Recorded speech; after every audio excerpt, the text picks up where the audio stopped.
Lumagda ang ilan sa mga miyembro ng gabinete sa isang kasunduang naglalayon na protektahan at ang kalikasan at ipatupad ng mas maigpit ang environmental laws ng bansa.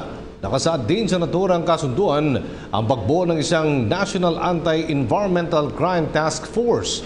May report si Julius D. Samburon. Ay naku, I love him. I love General Bato. Sa pagbuo ng Environmental Crime Task Force ng pamahalaan ay mas mabibigyang diin ang paghahangad ng maayos na kapaligiran, hindi lang ng Department of Environment and Natural Resources, kundi pati na din ng sambayanan. Sa katatapos lang na Mindanao Environmental Summit sa Davao City, idiniin ni DENR Secretary Gina Lopez ang dulot ng illegal and irresponsible mining operation sa kapaligiran at mamamayan. Kaya kung si Lopez ang tatanungin, ang mga mining firms na kanilang sinuspinde ang dapat managot sa pagkasira ng kapaligiran at nakaatang sa kanilang mga balikat ang pagbabalik nito sa dati nitong anyo. If you break the law, you face the consequences of breaking the law. No? Whatever the law says, that's what we should follow. When you break the law, there are penalties.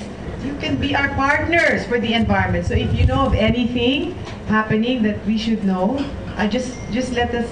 Simula nang umupo si Lopez sa DENR, agad silang nagsuspinde ng 7 mining firms dahil sa hindi pagsunod sa environmental and safety standards. At sa pagsusulong ng DENR ng enforcement and development sa environmental and natural resources sector ay asahan ang mas matibay at mas malakas na hakbang ng administrasyon laban sa mga sumisira sa kalikasan. Kung sa aspeto naman ng pagmimina, maaari daw madagdagan pa ang mga masususpinde lalo sa mga lalabag.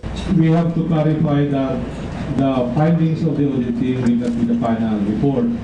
The report will have to be processed and reviewed to see to it that not only the technical findings are considered, pati na rin yung social, yung participation ng civic society, kailangan it must be a comprehensive audit. Para sa PTV News, Julius D. Samburon.